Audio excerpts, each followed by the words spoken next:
MPSC मार्फत घेण्यात येणाऱ्या औषध निरीक्षक पदाची पेपर फुटी झाल्यानंतर त्याची तक्रार करणारे ऋषिकेश गांगर्डे जे आहेत तर ते आपल्या सोबत आहेत. आता पहिल्यांदा जर बघितलं तर एमपीएससीने नकार दिला होता. आपण आरोप केला होता की हे पेपर फुटलेले नाहीत म्हणून आणि मानहानीचा गुन्हा दाखल करू असं देखील म्हटलं होतं. आता त्यांनी एक्सेप्ट केलेलं आहे. अगदी अटक कारवाई जी आहे तर ती होते आहे. समाधानी आहात का? नेमकी काय? नाही, समाधानी नक्कीच नाही.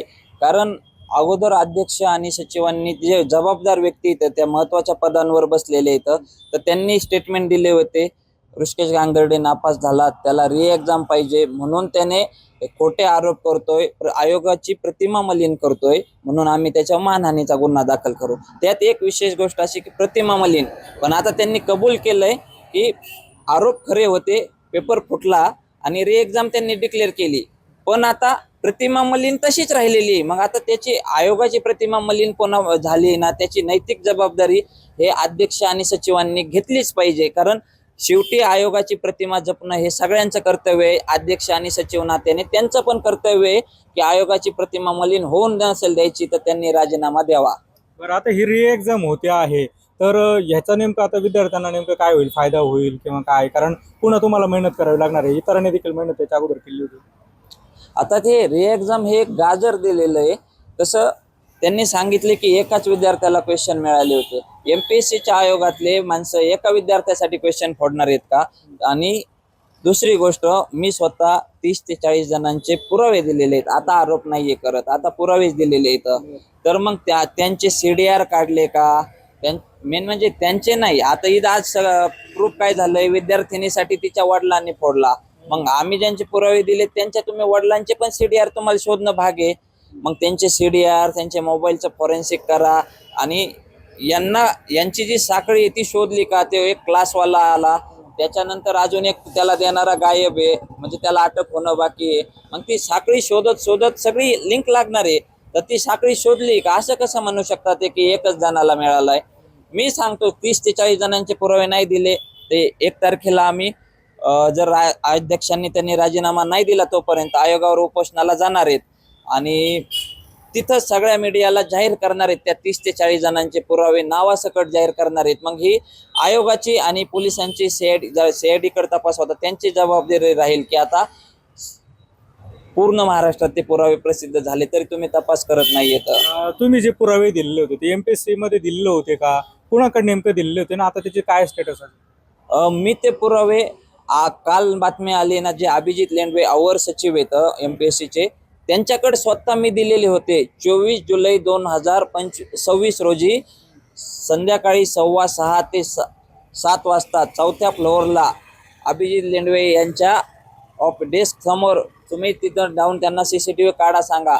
हे जे म्हणत होते ना सुरुवातीचे 6 दिवस अध्यक्ष सचिव आमच्याकडे तक्रार आली नाही, तुम्ही स्वतः त्या ज्याला अटक केलंय त्याच्याकडेच दिलेले होते मी पुरावे.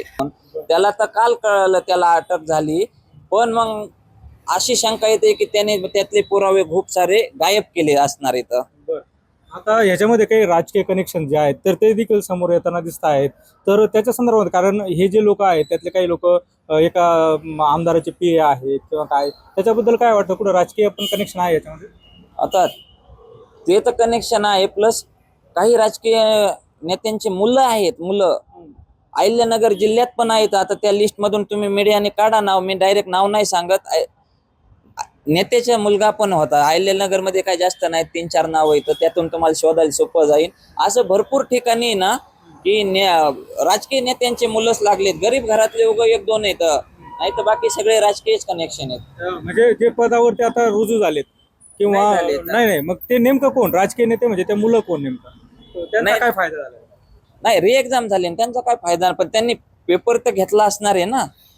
हा, आता पुढची भूमिका नेमकी काय असणार आहे तुमची? कारण समजा तुम्ही म्हणताय की अध्यक्षांचा राजीनामा झाला पाहिजे, नैतिक जबाबदारी स्वीकारून पुन्हा आंदोलन देखील आपण करणार आहात. नेमकं काय भूमिका असणार आहे? काय कुठपर्यंत आंदोलन चालेल?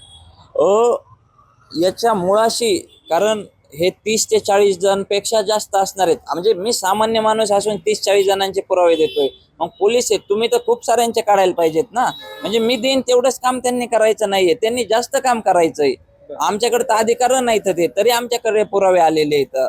तर मग याच्या मुळाशी जाऊन सगळ्यांना शिक्षा झाली पाहिजे, ते ब्लॅकलिस्ट झाले पाहिजेत नाही तर काय होईल, ते ब्लॅकलिस्ट नाही झाले तर ते पुन्हा री एक्झाम मध्ये येतील. ते पुन्हा काय सांगता येते, ते पुन्हा पेपर फोडणार नाही सांगता येतंय का? याची आयोग गॅरंटी देतंय का की पुन्हा फुटणार नाही पेपर म्हणून? आणि देत असेल तर त्यांनी तसं नोटिफिकेशन काढावा, जसं ऋषिकेश गांगर्डेच्या बदनामीचं काढलं होतं त्यांनी.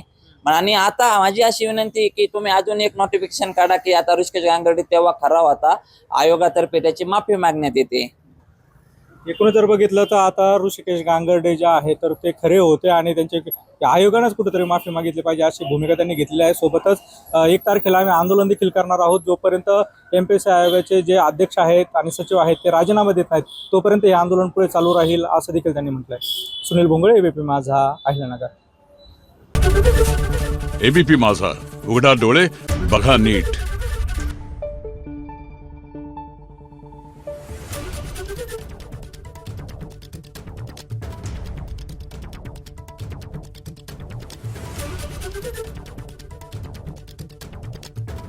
Thank you.